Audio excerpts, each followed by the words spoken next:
regional de Escazú se viene organizando junto con la Coordinadora de Organizaciones Indígenas de la Cuenca Amazónica, la COICA, y con el apoyo de DAR.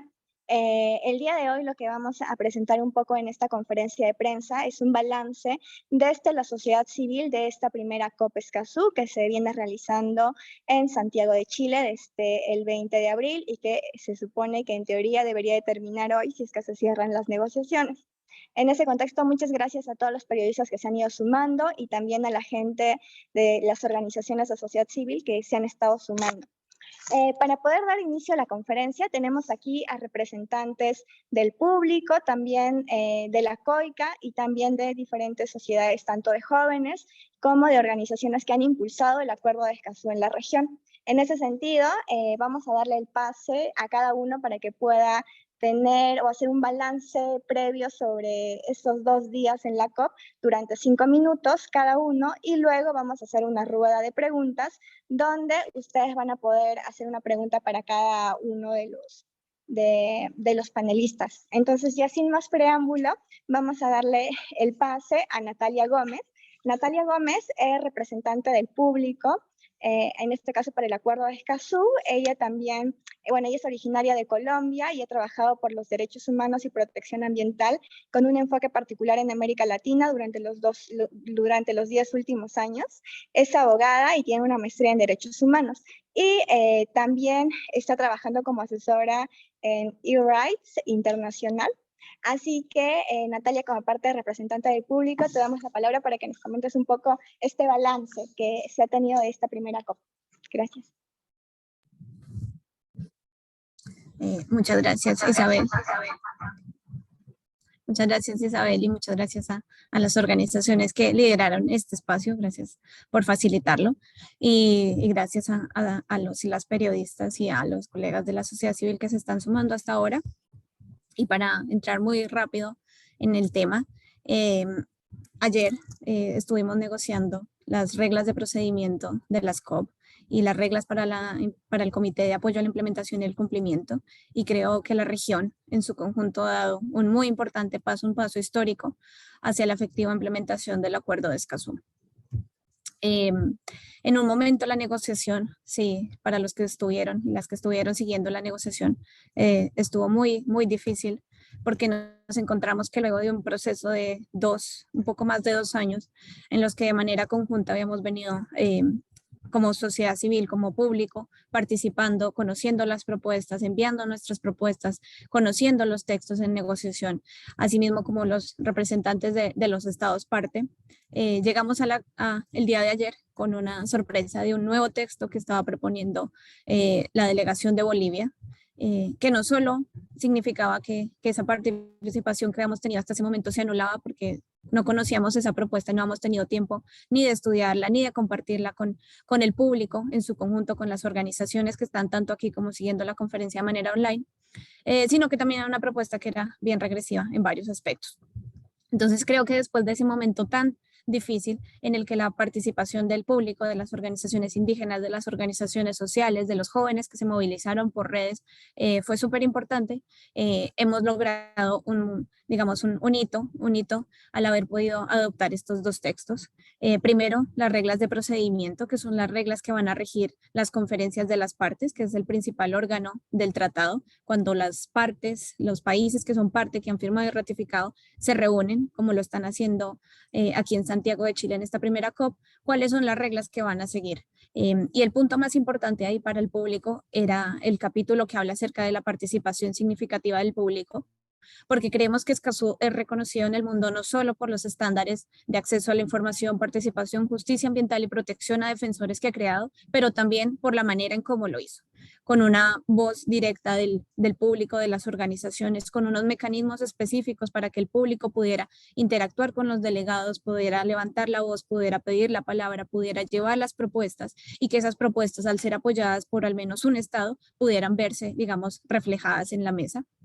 Entonces creo que ese capítulo, que en algún momento estuvo en corchetes durante la negociación, lo pudimos recuperar y es una parte integral y fundamental de esas reglas de procedimiento, y la COP ahora, las futuras COP van a tener por lo menos ese piso de garantía de que hay unas garantías básicas para permitir la participación significativa del público en las siguientes y futuras COP.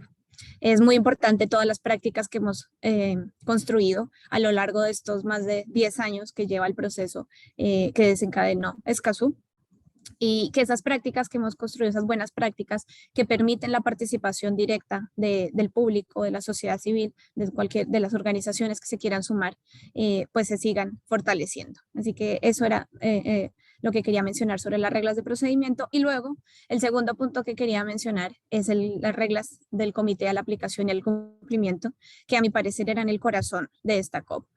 ¿Por qué? Porque ese comité, que para los que no lo conocen, lo pueden ver en el artículo 18 del Acuerdo de Escazú, es el órgano primordial que crea el acuerdo para asegurar el cumplimiento, para asegurar la transparencia, para asegurar la rendición de cuentas, para que Escazú no sea solo ese tratado, ese papel que firmaron los estados, sino que verdaderamente se esté implementando y que haya un seguimiento a esa implementación, y que cuando algún estado parte esté fallando en esa implementación, también hayan maneras, número uno, de apoyarle en esa implementación, porque el comité tiene una función muy importante de apoyar la aplicación del tratado, de ofrecer consejo a las partes, de interpretar el tratado, pero número dos, también de señalar cuál es el incumplimiento y de señalarlo de una manera pública para que los estados puedan tomar acción.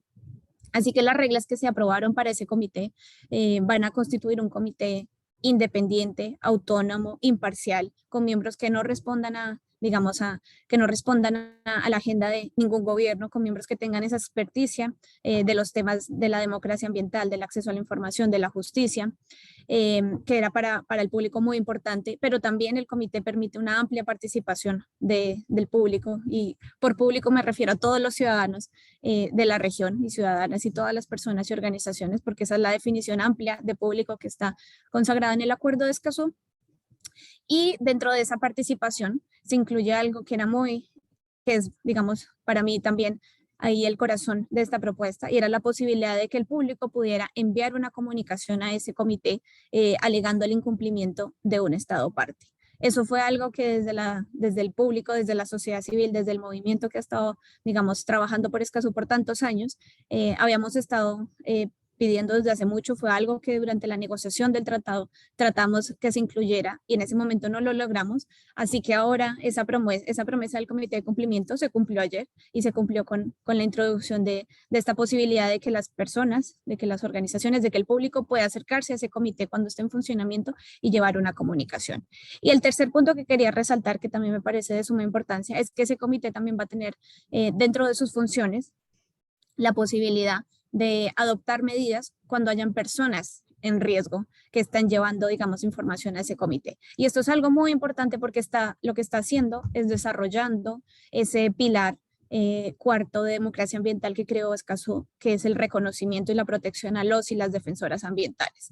Y mucho más importante, si sabemos, si nos contextualizamos en Latinoamérica y el Caribe como la región más peligrosa para ejercer la defensa ambiental. Entonces, la posibilidad que tenga ese comité de tomar esas medidas va a ser muy importante para empezar a implementar desde el ámbito regional y desde la política regional esas medidas de protección para los defensores y las defensoras. Entonces, creo que el balance es positivo.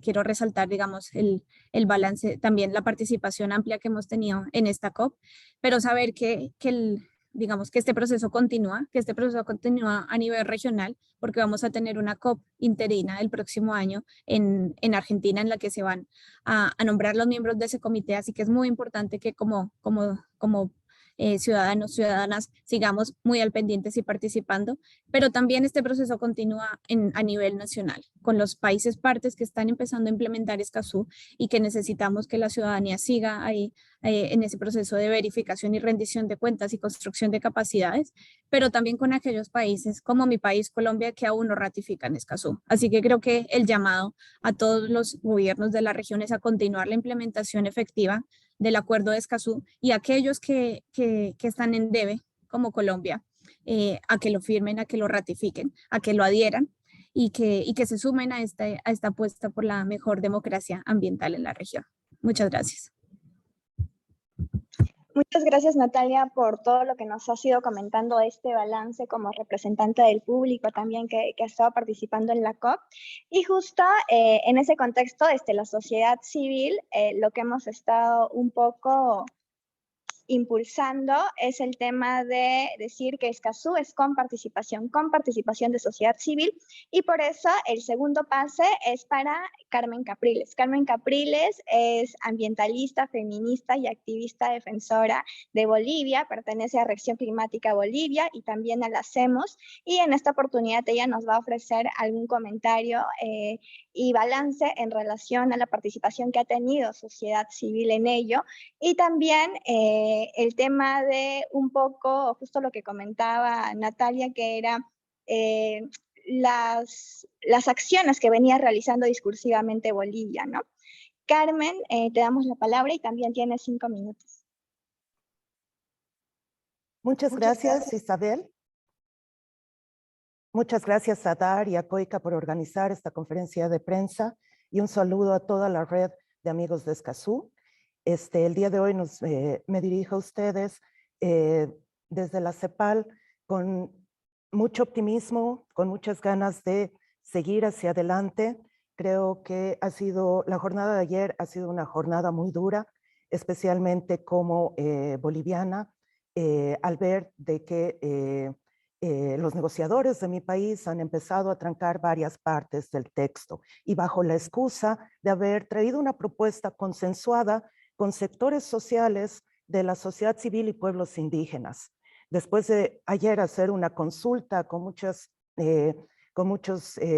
líderes indígenas, con muchos actores de la sociedad civil, con ONGs, hemos visto que no ha habido una consulta que haya sido transparente y que haya sido inclusiva, que haya tomado en cuenta no solamente las voces que son afines al gobierno, sino aquellas voces independientes que también están trabajando en temas ambientales, que no son oposición necesariamente, sino que están ahí trabajando mano a mano para lograr una gestión ambiental efectiva dentro del país.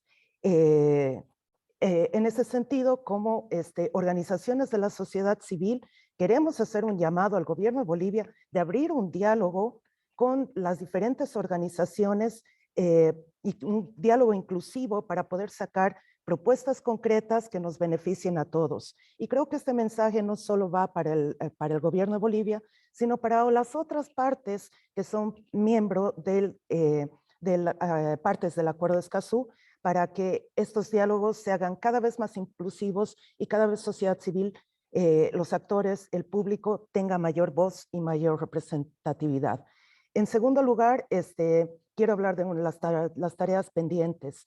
Lastimosamente en esta COP ya no pudimos seguir avanzando, pero como feministas, como grupo mayor de mujeres dentro del PENUMA y como la hacemos, estamos muy felices de que exista un compromiso por parte de ciertas partes de empezar a trabajar en una decisión para un plan de acción en género dentro de la COP1 de Escazú. Y esta decisión esperemos que ya se la pueda trabajar y se la pueda concretar en la siguiente pre-COP, que va a ser el próximo año en Argentina.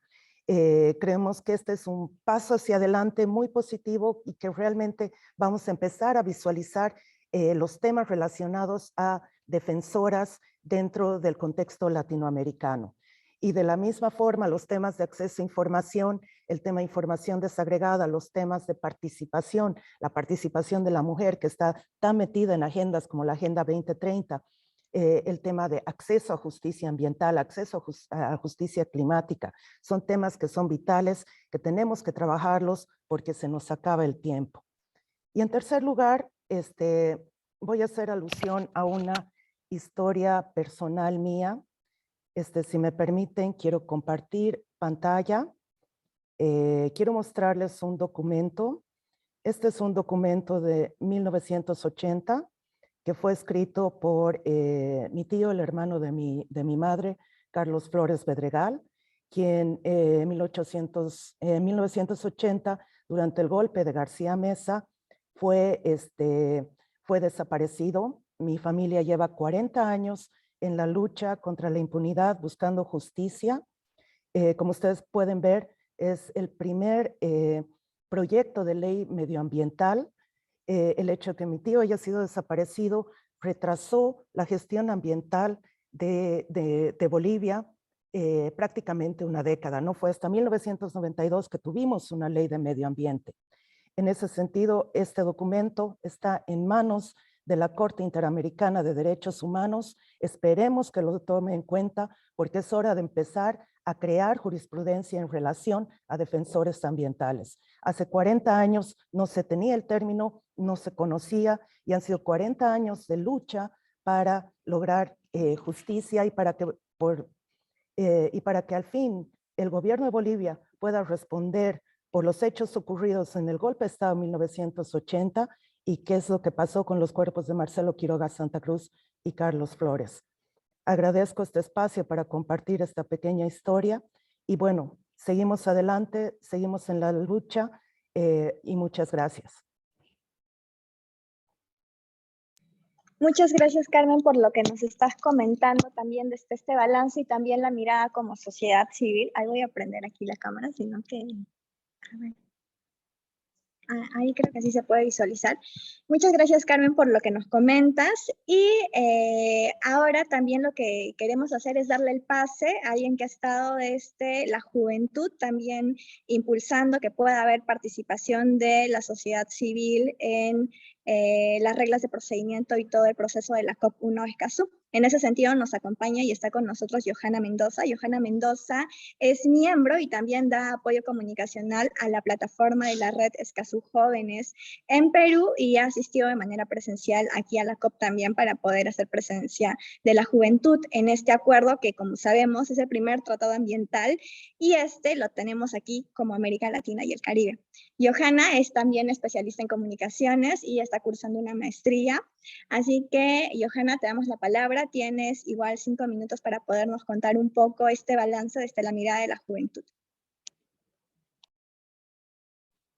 Muchas gracias, Isabel, y muchas gracias a las participaciones de las compañeras que me antecedieron. Mi nombre es Johanna Mendoza, soy miembro de Derecho Ambiente y Recursos Naturales DAR y vengo en representación de la Red de Jóvenes de Escazú Ahora. Esta red está en toda América Latina y el Caribe y tiene como finalidad poder impulsar derechos de acceso como la información, participación ciudadana y acceso a la justicia ambiental. Además, también impulsamos los derechos de las poblaciones vulnerables, así como realizamos acciones de incidencia para poner en agenda política tanto la firma, la ratificación y la adhesión del Acuerdo de Escazú.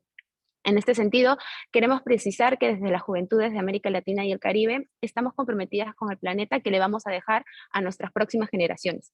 Y sobre la base del principio de equidad intergeneracional que apuestan por el Acuerdo de Escazú.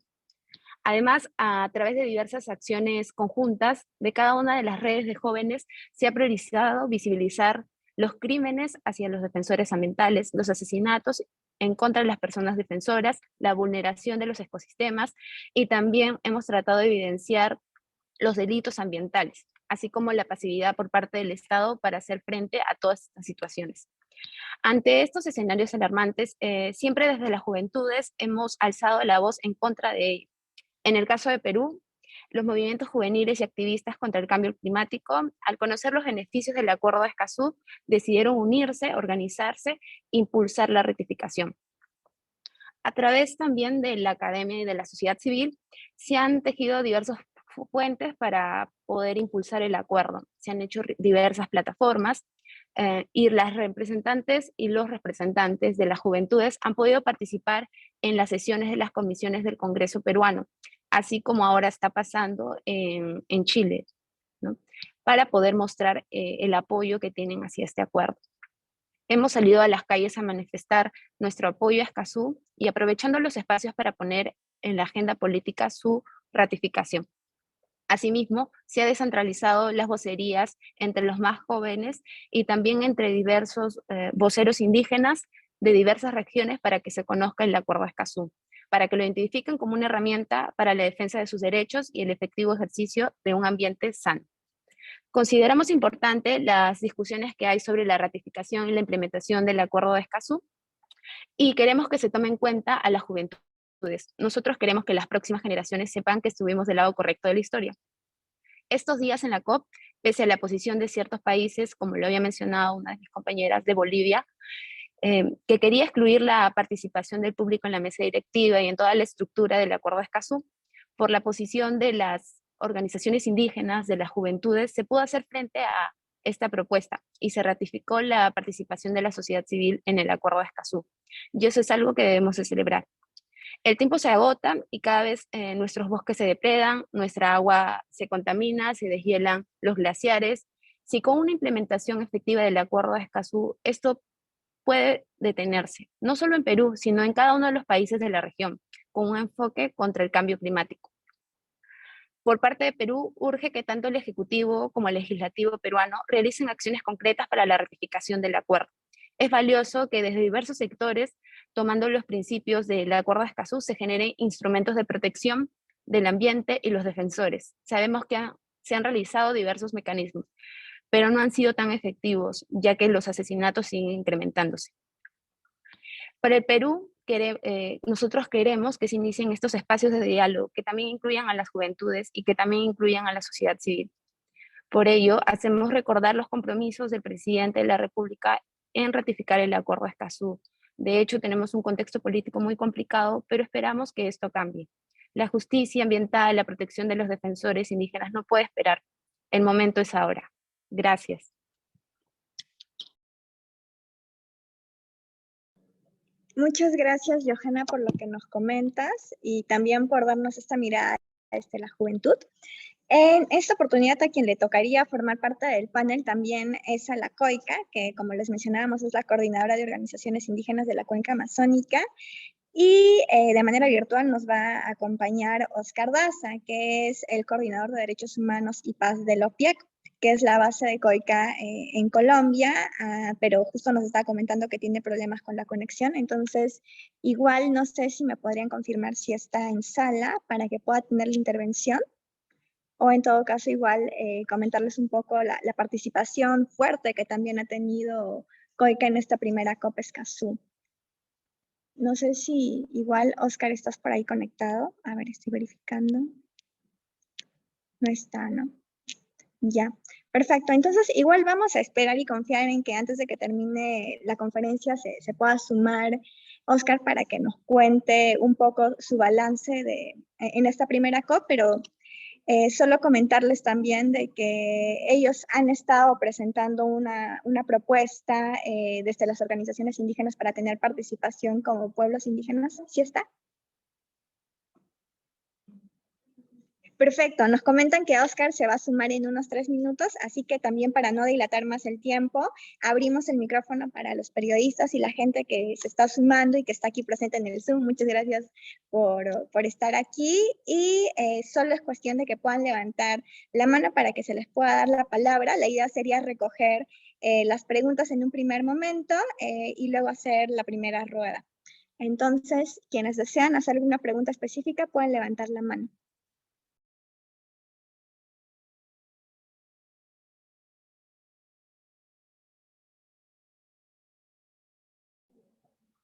Hola, ¿hay alguien que desea hacer alguna pregunta concreta en relación al balance que se está teniendo? Oscar, perfecto. Hola, Oscar. Bienvenido a la conferencia que justo estábamos teniendo. Entendemos que has estado con problemas de conexión, entonces aprovechando que estás aquí, antes de pasar a la rueda de preguntas, te damos el espacio para que tú también nos puedas comentar por qué es de que también COICA ha estado manifestándose y haciendo presente en esta primera COP1 Escazú, ¿no? Y también quizás hacernos un balance. Sabemos que tú no has estado de manera presencial en la COP, pero también ustedes en Colombia, ya desde OPIAC, vienen impulsando la ratificación de este acuerdo, ¿no? Entonces, Oscar, igual te damos la palabra para que nos puedas comentar un poco tus impresiones de que has estado siguiendo Colombia, esta COP, y también qué significa quizás Escazú para ustedes y por qué siguen impulsando ello. A ver, Oscar. Muchas gracias, Isabel. Y bien, yo creo que bueno, no podía estar de manera presencial como tú lo manifiestas, pero de nuestra parte, pues, como pueblos indígenas de la Amazonía colombiana y pues, de la cuenca amazónica de manera general, pues hemos estado muy pendientes y ante todo pues promoviendo en que pues, se adhieran a ese acuerdo pues quienes no lo han hecho, como lo es Colombia, y sobre la cual de nuestra parte pues siempre hemos tenido una posición muy crítica frente al actuar que ha venido realizando, pues, como es el caso del gobierno colombiano. ¿Sí? Creo que ha sido un actuar pues un poco contrario, ¿sí? A las solicitudes y a las diferentes peticiones que han hecho los diferentes eh, sectores sociales, ¿sí? Como lo han hecho, como lo hemos hecho nosotros como pueblos indígenas. Entonces, en el marco de esa situación, eh, ante todo, pues, para llegar a ese gran avance de nuestra parte, pedimos, pues, que se logre como tal, pues, eh, que estos países, pues, que no lo han hecho, hagan parte de este acuerdo, ¿sí? Y de ahí, pues, también la importancia del rol y el valorar el rol que deben tener las diferentes eh, eh, organizaciones sociales. ¿Sí? Creo que aquí, como siempre se ha logrado, como siempre se ha buscado acallar la voz, ¿sí? De las organizaciones sociales, de los dirigentes indígenas. Nosotros en esta ocasión no queremos que eso se repita, ¿sí? Que se repita el aislar, digamos, que esas diferentes voces que vienen desde el territorio, ¿sí? Desde las zonas que directamente viven esas realidades y que hacen ese ejercicio directo, ¿sí? Día a día de protección de la naturaleza y pues quienes directamente defienden en sí pues lo que es pues el medio ambiente y en sí pues el entorno y de manera pues directa la vida, ¿sí? Entonces, que por lo menos haya estado, hago referencia en el caso de Colombia, pues alguna presencia, ¿sí? De alguien pues del gobierno colombiano y de alguien que ha sido, pues, ha tenido unos señalamientos muy graves y precisamente por ir en contra de la misma población civil esté presente de nuestra parte dentro de la COT, pues es algo pues, que no nos genera ninguna confianza y garantía, ¿sí? Y más incluso, ¿sí? Más incluso cuando se han dado la doble retórica, ¿sí? La doble retórica de parte del gobierno y tal vez haya sido también pues de varios gobiernos de la cuenca amazónica en donde hacia la comunidad internacional, hacia eh, fuera ya del país, pues manejan un discurso muy favorable, muy protectora hacia las comunidades y organizaciones sociales, pero pues después, como lo es de ratificar el acuerdo de Escazú, sí se ven muy opuestos a eso, ¿sí? Se ven de alguna manera pues muy opuestos también a las diferentes peticiones que hacen en las comunidades y el sector social. Entonces, yo creo que de nuestra parte vemos pues que y valoramos mucho, ¿sí? Esta primera COT, tal vez un avance, aquí es un gran impulso, pero más allá de eso también es para que pues los diferentes estados que no lo han hecho entiendan, ¿sí? Y escuchen que a través de estos escenarios también es una oportunidad, entendemos, que los diferentes sectores sociales se pronuncien y ante todo los estados escuchen a estos pronunciamientos, estas peticiones, ¿sí? Nosotros no lo estamos exigiendo, no hacemos estas peticiones bajo un beneficio seguramente para un determinado sector, sino aquí las peticiones y aquí lo que promueven son, eh, digamos que ante todo, la salvación del mundo, ¿sí? Ante todo, la existencia y la pervivencia de la humanidad y ante todo, pues la pervivencia también de nosotros como pueblos indígenas y ese valor que hay que darle también a la pervivencia de los pueblos indígenas y es una de las grandes exigencias que tenemos. Si, si los estados son de alguna manera garantistas o entendemos que se crea para esos determinados estados, pero sí, y aquí no reconoce ese papel fundamental que es proteger los derechos de los individuos, los derechos humanos. Yo creo que están los diferentes gobiernos en un camino equivocado si no se adhieren o no ratifican el acuerdo de Escazú. ¿Sí? Entonces, partir de ahí, esperamos pues que, y es una de las exigencias que hemos venido realizando desde la COICA, ¿sí? Que pueda haber, ¿sí? Un representante indígena, ¿sí? Entre la mesa directiva de la COT, de la Corte de Escazú, ¿sí? Y es pues, yo creo que una de las peticiones fundamentales que hagamos, porque de lo contrario seguramente estaría un poco, se vería un poco pues, débil en su implementación, o se darían unos vacíos muy grandes ahí cuando no estén actores fundamentales como son los pueblos indígenas, ¿sí? Entonces, son exigencias que lo venimos promoviendo, ¿sí? Y en el marco de eso, no queremos de nuestra parte, ¿sí? Yo creo que si bien se hacen importantes intervenciones, vemos importantes intereses de algunos gobiernos y como se ha pronunciado en diferentes ocasiones, esperamos, ¿sí? Esperamos que estas diferentes peticiones que hemos hecho en el marco de esta COT no sean desviadas, ¿sí? De alguna manera sean escuchadas, como lo he venido realizando. Y las diferentes propuestas pues, que hemos venido promoviendo, de verdad, pues sean respetadas también. Entonces, en el marco de las diferentes reglas que aquí también se puedan lograr, pues, tengan claro esas voces, ¿sí? Entonces, de nuestra parte, como pueblos indígenas, como indígenas que hacemos parte de esa gran región, pues que ahorita ha despertado gran interés y es donde pues está la mirada de diferentes actores, sea escuchada, ¿sí? Entiendan que nosotros tenemos un papel fundamental en la conservación y ante todo la garantía de la existencia y la permanencia de la vida en este planeta. Muchas gracias. Muchas gracias, Oscar, por tu intervención y una frase que COICA ha ido señalando en esta COP1 Escazú es que no hay acuerdo de Escazú sin los pueblos indígenas. Y muchas gracias también por comentarnos sobre la importancia de que también este acuerdo considere en la participación del público a un representante indígena. Muchas gracias también por comentarnos un poco acerca de las propuestas que ustedes han estado llevando. Y entiendo que todavía no hay ninguna pregunta, entonces igual quisiera hacer de nuevo la consulta si alguno de los que está aquí presente. ¿Azul? ¿Se llama Azul? Hola, bienvenido. Te damos el micrófono para que puedas hacer la consulta. Hola, ¿cómo están? Buen día. Bueno, aquí Azul Cordo desde LATFEM Noticias.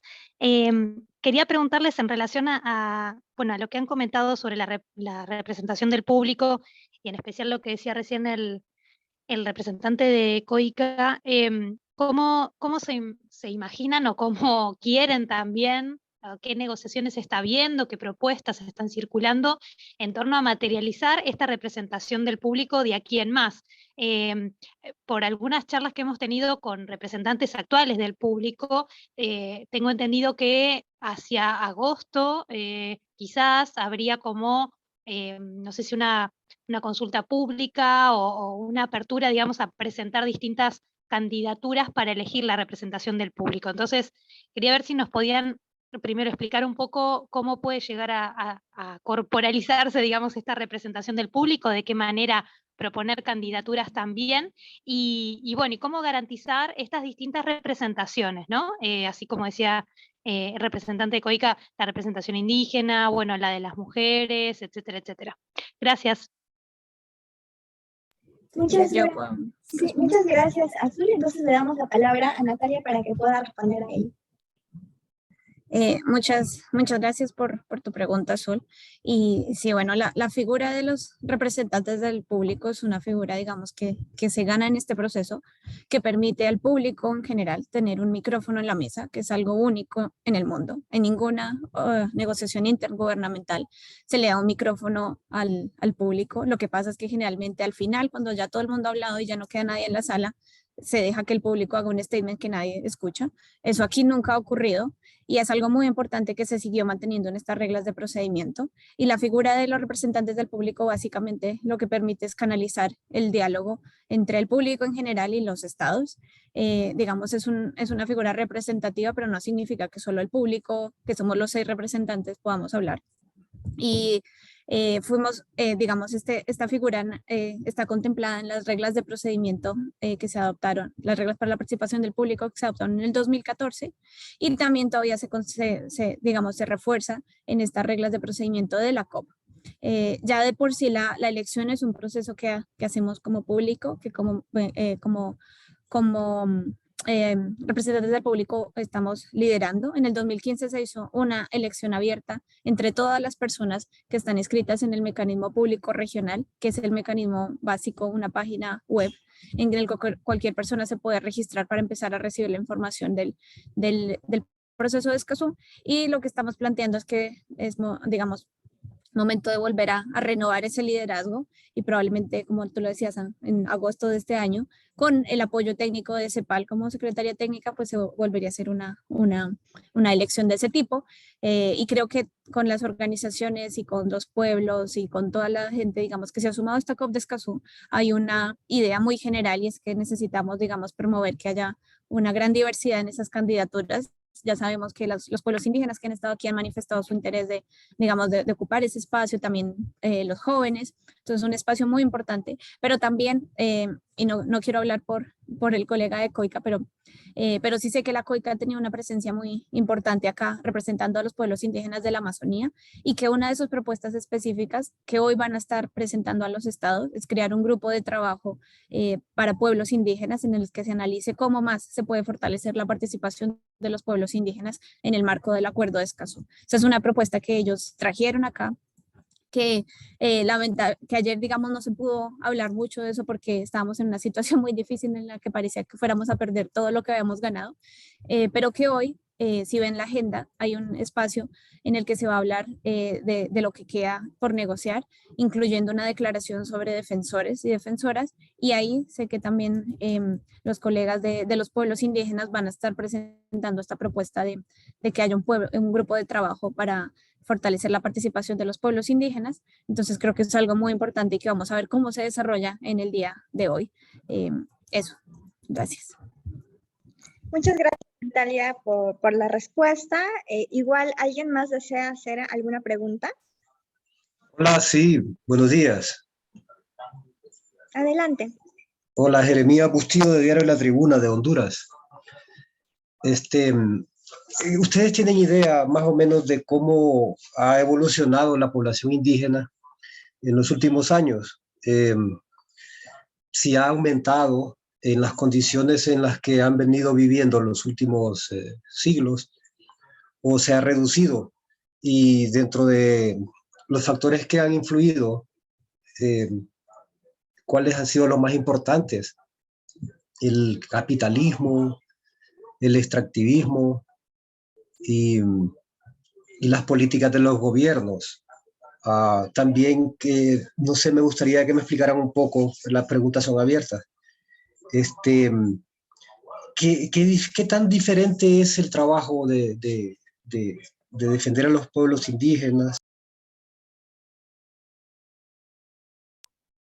Perdón, creo que me escucharon al final. Sí. La última parte no se logró escuchar, o sea, por favor. Perdón, o sea, que tal vez me podrían diferenciar un poco, explicar un poco la diferencia que existe entre la lucha ambientalista, la defensa de los pueblos indígenas y los derechos humanos. Digo esto porque acá hay bastante problema con eso, principalmente con los proyectos de disque desarrollo en las comunidades, donde debería de aplicarse la ley, la consulta libre previa informada, pero se ha disfrazado bastante. Y no sé, también me gustaría conocer un poco qué mecanismos de incidencia se está proponiendo en Sudamérica para presionar a los gobiernos y que se atiendan estas problemáticas, porque de hecho la consulta libre previa informada se ha constituido como una herramienta para respetar un poco la voluntad y los derechos de los pueblos originarios. Muchas gracias. Gracias, Jeremías. Esta pregunta la trasladamos para Carmen y para Johanna. Adelante, Carmen. Sí, muy buenos días. Yo no hablo a nombre de los pueblos indígenas, pero yo hablo en base a mi experiencia trabajando con pueblos indígenas. Existe un estudio de Naciones Unidas que dice que 80% de nuestra biodiversidad se encuentra en territorios indígenas. Y creo que eso es un indicador muy claro de hacia dónde estamos yendo. Necesitamos tomar en cuenta de que estos territorios indígenas que se han ido formando principalmente en los 90s y que el capitalismo actualmente les ha puesto un límite y los está avasallando, son los últimos reservorios de la naturaleza, sin mencionar áreas protegidas que también están bajo el ojo del capitalismo, están bajo el ojo del extractivismo y que actualmente ya ni siquiera se respetan las áreas protegidas. Si este ritmo sigue, lo que vamos a ver es grandes extensiones y ecosistemas que se están perdiendo, lo que estamos actualmente llamando ecocidio. Por lo tanto, es importante escuchar la voz de los pueblos indígenas, pero eso no significa que los pueblos indígenas tengan la obligación de conservar el medio ambiente. Existe algo que es autodeterminación y ellos mismos tienen y pueden poner las normas dentro de su territorio y tienen la obligación hacia sus futuras generaciones y hacia nuestras futuras generaciones de hacer un trabajo conjunto. El problema nosotros como activistas de ciudad, cuando nos oponemos a un megaproyecto que va a tener impacto ambiental no solo en territorios indígenas, no solo en áreas protegidas, lo que varias veces el gobierno nos ha dicho, nos ha callado con la frase de ustedes no viven ahí. Pero lastimosamente nuestra forma de vida dentro de la ciudad a nivel occidental está afectando las zonas de vida, tanto los ecosistemas como los territorios indígenas. Y nosotros tenemos que empezar un diálogo para avanzar hacia adelante sin tener que destrozar nuestros ecosistemas, sin tener que avasallar territorios indígenas y más bien un desarrollo que empiece a pensar más en términos ambientales y menos en términos extractivistas, porque hemos visto que en América Latina el extractivismo no nos ha sacado adelante, no nos ha convertido en países desarrollados y más bien nos sigue manteniendo en esa categoría de subdesarrollo, en esa categoría donde no podemos salir obligando a nuestras poblaciones a migrar al norte. Muchas gracias. Sí, bueno, para complementar, disculpa Isabel, a lo que dice Carmen, sí, es importante resaltar el rol de las personas que defienden el medio ambiente y el territorio. En diversos informes internacionales se ha evidenciado que los defensores indígenas son, América Latina y el Caribe es la zona más peligrosa para las personas que ejercen la defensa de sus territorios y medio ambiente. Específicamente, por eso nosotros tratamos de vincular al hacer acciones de incidencia. Perdón, ¿me regalas tu nombre sí, por si necesito la cita? Joana Mendoza. Gracias, Joana. Por favor, continúa. Sí, como te comentaba, que nosotros hemos realizado diversas acciones para evidenciar cuáles son los casos, ¿no? Hemos pasado por un estado de emergencia a nivel mundial y a pesar de que se han realizado diversas restricciones, se ha evidenciado también que los asesinatos se han incrementado. En ese sentido, nosotros creemos y cuando impulsamos el acuerdo de Escazú, vemos todo, ¿no? Todo el escenario político, todo el contexto de la región. Impulsamos casos específicos donde evidencie qué es lo que defendían, qué es lo que hacían y por qué sufrieron estos atentados, ¿no?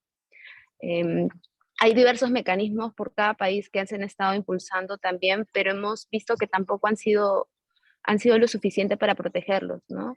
En Perú, por ejemplo, hay un mecanismo de protección para personas defensores que lo ha lanzado el Ministerio de Justicia y Derechos Humanos, hay un protocolo de defensores, se han realizado mesas de trabajo, sin embargo, como te comentaba, eso no ha servido de mucho para la protección de estas personas. Entonces, con la incidencia, nosotros lo que tratamos de hacer es visibilizar estos casos que muchas veces son olvidados, ¿no? Y también de evidenciar todo lo que está vinculado, ¿no? Como, por ejemplo, delitos ambientales, hay un montón de de intereses que están detrás de estos casos de crímenes y que aún no han tenido una respuesta. Entonces nosotros sí consideramos importante vincularlo al Acuerdo de Escazú, específicamente por los derechos de acceso, ¿no? Derecho de acceso a la información para saber qué es, están pasando un proyecto de infraestructura en un determinado lugar que pueda afectar a comunidades indígenas. Entonces debemos tener esa información, debemos participar en el proceso de toma de decisiones sabiendo qué es lo que se va a hacer, teniendo en cuenta la interculturalidad, teniendo en cuenta el contexto de estas poblaciones indígenas o poblaciones vulnerables, y así poder tomar acciones. También el acceso a justicia ambiental, que es algo que también se incluye dentro del acuerdo, ¿no? Para saber qué hacer cuando ocurren estos casos. Y bueno, por último, lo que tratamos también de vincular mayormente cuando nosotros hacemos incidencia mayormente digital por este contexto que poco a poco ya estamos regresando a la normalidad, es evidenciar todos estos casos, ¿no? Entonces, eso era lo que quería comentar. Gracias. Sí, Gracias, tal vez no, Johanna. oye, tal vez no abuso. Tenías? Sí, Sí, tal vez no abuso así breve. Johanna, sí, una crítica justo, solo un recurrente. poco antes para poder darle pase a todos, también nos gustaría que aquí se pueda resaltar, sabemos que COICA no está presente, pero justo tu pregunta era en relación al tema de la participación indígena, ¿no? Y ahí solo comentarte que ahorita no está nadie presente porque están en un evento de alto nivel por la entrada en vigor, el aniversario de la entrada en vigor del Acuerdo de Escazú, y también porque hoy día se conmemora el Día de la Madre Tierra. En todo caso, igual nosotros estamos también viendo de que si es que deseas alguna entrevista o un punto de vista personal de las organizaciones indígenas, en este caso de COICA, que representa a 512 pueblos indígenas de la cuenca amazónica, aquí podrías igual comunicarte con nosotros para poder hacer el contacto con COICA, o si no, igual la comunicadora de COICA que está aquí presente también va a dejar sus datos para que puedas tener el punto de vista de ellos, pero sí resaltar de que desde la COICA ellos tienen un programa de defensa de defensores y defensoras indígenas que a nivel de toda la cuenca amazónica, en sus respectivas bases, que son 9, vienen impulsando la protección y la defensa de los defensores indígenas para que puedan tener territorios seguros en donde se pueda garantizar también sus derechos, ¿no? Porque finalmente ellos son los que están en primera línea de batalla en estos contextos, y para ellos Escazú también, como siempre lo han estado señalando en este evento y en otros, significa una herramienta para garantizar y para mejorar la protección legal, que claro, el papel lo puede tener, pero lamentablemente no se cumple en muchos países, y este acuerdo va a permitir que se estandarice esta protección legal, pero además de eso también COICA está haciendo claro de que esta implementación necesita la participación de las organizaciones indígenas, y hay una misma propuesta que ellos han presentado ante la COP1, que igual te lo podrían comentar de manera más específica y por qué están pidiendo ello con una entrevista quizás particular. Eso sería un poco, Jeremías. Igual Jessica va a dejar el contacto, ella es la comunicadora de COICA, para que también se pueda gestionar eso, y también por interno lo podemos ver. En todo caso, igual entiendo que Karin también desea hacer alguna pregunta adicional.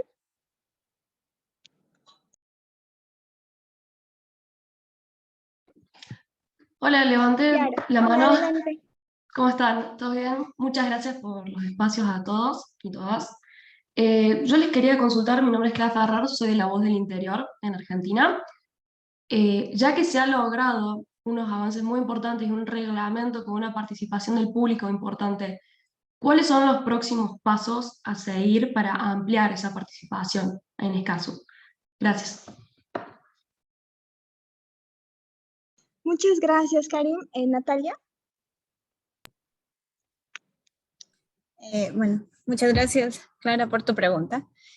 A nivel regional, la próxima oportunidad, digamos, que vamos a tener de incidencia directa va a ser la COP interina en Argentina, precisamente en el año 2023, en abril de 2023, en la cual uno de los puntos en la agenda va a ser que se elijan y se nombre los miembros de ese comité de apoyo a la implementación y el cumplimiento, y creo que ahí hay una oportunidad muy importante, digamos, de ejercer esa participación significativa del público, porque una de las cosas que logramos en el borrador, en las reglas que se aprobaron, fue que por medio de los representantes del público, la mesa directiva de los países que van a estar dirigiendo este año esa conversación, que son Argentina, la otra vicepresidencia México, Santa Lucía, y Antigua y Barbuda. Ellos como mesa directiva van a estar en un diálogo con los representantes del público, que ya probablemente van a ser nuevas personas, para informarles acerca de todos los candidatos y cuál va a ser esa lista corta que se va a poner a consideración de la COP para escoger. Entonces creo que ese va a ser un mecanismo muy importante de asegurarnos que el público tenga una voz y que podamos mandar nuestras recomendaciones y nuestras sugerencias acerca de esos candidatas y candidatos. Pero también, obviamente, va a ser una oportunidad para seguir avanzando. Bueno, si hoy se adopta y se crea un grupo de trabajo sobre defensores y otro sobre la participación de los pueblos indígenas, la próxima COP va a ser un momento muy importante para seguir, bueno, todo este año, pero la próxima COP probablemente vamos a ver más resultados que puedan efectivizar mucho más esos espacios de participación. Pero también yo creo que el llamado también a todas las ciudadanías a nivel nacional a seguirnos movilizando en cada uno de nuestros países para hacer efectivo el acuerdo de Escazú, tanto en los países en los que ya entró en vigor, porque los países ya lo ratificaron, como en aquellos que hasta ahora son signatarios y que todavía la ciudadanía está impulsando ese proceso de ratificación a nivel nacional. Esa es una oportunidad, digamos, clave de participación ciudadana, de ejercer nuestra voz, de levantar la voz, de pedirle a cada uno de esos gobiernos de la región que aún no lo ratifican, que lo hagan y que se sumen a este proceso regional para avanzar en ese pro de la mejor democracia ambiental. Muchas gracias, Natalia. Y ya para ir cerrando también la conferencia, porque aquí hay varios eventos, vamos a dar la palabra a Eugenia, que también tiene una consulta. Eugenia, perdón por la confusión. Adelante, tienes la palabra.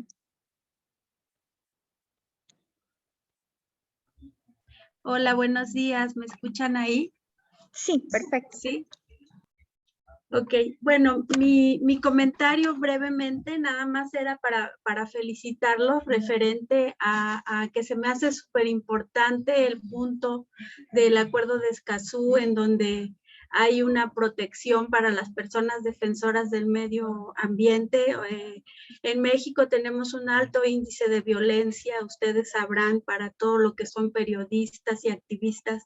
Entonces, yo he estado en foros, por ejemplo, hace 2 años coincidí con Silvia Méndez, la hija de este medioambientalista brasileño Chico Méndez, que murió por la defensa de parte de su territorio para tratar de evitar la tala de los montes. En México hay un caso muy específico que es la Fundación Yepes de Preservación de la Tortuga Marina, con la que yo he realizado algunas actividades, en donde el padre de Ricardo Yepes pues también murió por la defensa de las tortugas marinas y se dedican a la preservación de esta especie que llega al Golfo de México. Entonces, nada más quería felicitarlos y decirles que se me hace súper importante que haya un instrumento internacional que pueda ser un estándar de las normas o las reglas de defensa para los que hacemos activismo. Eso es todo. Muchas gracias. Muchas gracias. Igual, antes de ir cerrando también y para que puedan quizás comentar algo de lo que has estado diciendo, vamos a darle la palabra a Claudia Ortiz. Sí, es Claudia Ortiz y luego a Claudia Centeno. Recogemos las preguntas y luego damos pase a nuestros panelistas. Claudia Ortiz, no, sí, es Claudia Ortiz, tienes la palabra y luego Claudia Centeno. Hola, buenos días a todos. Gracias, soy Claudia Ortiz de RPP. Bueno, el Perú sigue sin ratificar el acuerdo. Nosotros tenemos aquí nuestras autoridades mirando hacia otra dirección, al parecer. Hay una crisis política constante, entonces parece que esto no se pone todavía sobre la mesa. ¿Y cómo entonces se podría impulsar o presionar a nuestros políticos para poder llegar a la ratificación del acuerdo de Escazú, no teniendo en cuenta las cifras de tantos defensores ambientales asesinados, tantos territorios indígenas desprotegidos, ¿no? ¿Cómo podríamos llegar a ello en la brevedad posible, ¿no? Eso sería mi consulta. Muchas gracias. Muchas gracias, Claudia Ortiz. Claudia Centeno, te damos la palabra. Muchas gracias, buenos días desde la Ciudad de México, desde el sur de la Ciudad de México. Bueno, les hago un llamado a todos y a todas para que lean el posicionamiento que nosotras como mujeres defensoras les hicimos llegar de la Ecofeminaria México de Defensoras de la Ciudad de México. Es muy importante todo este trabajo que nosotros desempeñamos arriesgando nuestra vida y bueno, pues en este documento lo plasma. Muchas gracias. Muchas gracias, Claudia, y también a los dos últimos damos la palabra a Carmen y luego a Johanna para ir cerrando. ¿Puedo aprender? Sí, una vez más, queremos mencionar de que estamos empezando un grupo del tema de género, del tema de mujeres, para empezar a juntar las visiones bajo el hecho de que durante la próxima COP, ojalá exista la voluntad política para empezar a trabajar en lo que es un plan de acción de género dentro de la COP, que tome en cuenta el tema de defensoras ambientales, que tome en cuenta la situación de las mujeres en América Latina y que tenga ese espíritu feminista que buscamos de igualdad y de equidad. Gracias. Sí, para responder un poco la pregunta que hace rato nos dijo Claudia, bueno, el contexto peruano es súper complicado. De hecho, tener tanta inestabilidad política hace que cambien los ministerios constantemente, los viceministerios. Entonces, empezamos por ahí, ¿no? Que hay una crisis política muy grande en el Perú. Sin embargo, algo que también traté de resaltar cuando expuse fue que se han realizado diversas acciones para impulsar lo que contiene el acuerdo, ¿no? Lo que dice acerca de mecanismos de protección para las personas defensoras, ¿no? Por parte del Ministerio de Justicia, el trabajo de Defensoría del Pueblo. Sin embargo, no ha sido suficiente. Nosotros como parte de las juventudes y de sociedad civil, lo que tratamos de impulsar es conversaciones directas con el Ministerio del Ambiente, con el Ministerio de Relaciones Exteriores, para que puedan impulsar nuevamente a debate el Acuerdo de Escazú, ¿no? Sabemos que en el 2019 se emitió un informe hacia el Congreso, el cual fue debatido en el 2020 y se archivó lamentablemente. También para tener en cuenta es el contexto, la composición del Congreso de la República, en especial de la Comisión de Relaciones Exteriores, donde se debate el acuerdo también. Es un poco complicado porque hay bastante diversidad de partidos políticos y no se llega a un consenso. Entonces, como sociedad civil, lo que intentamos es establecer estos lazos con el Ministerio de Relaciones Exteriores, con el Ministerio del Ambiente, que acá hay un representante de Cancillería por parte de Perú que nos ha podido comentar el trabajo que se ha estado haciendo, ¿no? Que dice que van a emitir un informe que contenga las observaciones por lo cual se archivó el acuerdo en el 2020. ¿Eso qué quiere decir? Que este informe tenía diversas opiniones favorables, sin embargo, lo que decían en el Congreso era que no se habían incluido otras opiniones, como es el de Fuerzas Armadas, entre otras instituciones. Entonces, lo que está haciendo Cancillería es tratar de conseguir estas opiniones de diversos sectores para poder enviar un informe en base al informe anterior, también teniendo en cuenta todo lo que ya se avanzó para poder volver a debatirlo dentro de la comisión. El contexto es complicado porque también para cambiando, es muy volátil, cambia a cada rato los viceministros y eso no ayuda a que se genere un trabajo de manera eficaz y en corto tiempo, ¿no? Entonces, esas son las acciones que se han estado realizando con juventudes y con sociedad civil para poder impulsar estos espacios, pero como te comentaba, también había un compromiso por parte del presidente antes de ser electo con las organizaciones indígenas de que iba a ratificar el Acuerdo de Escazú. Sin embargo, hemos visto que no ha sacado en agenda y tampoco se ha reunido con esos ministerios para poder también generar una hoja de ruta para que sea más, se pueda debatir de forma más directa en el Congreso de la República. Así que es eso. Gracias, Claudia.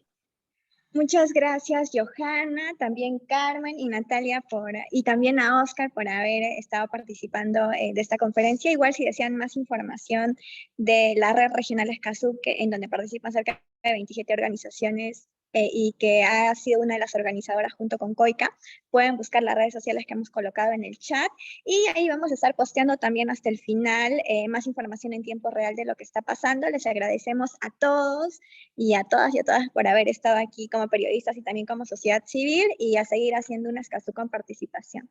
Muchas gracias y que les vaya muy bien.